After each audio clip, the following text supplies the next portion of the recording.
इस वक्त हम 27 गग कबीरवाला तहसील में मौजूद हैं, जहां 200 से ज़्यादा किसानों को गंदम का बीज, बारदाना और फर्टिलाइज़र फराहम किया जा रहा है।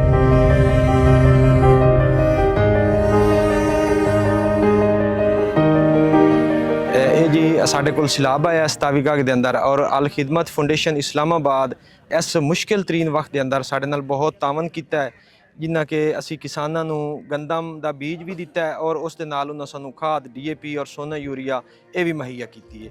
बहुत शुक्रिया अदा करने कि इस मुश्किल वक्त के अंदर उन्होंने सानू हेल्प की।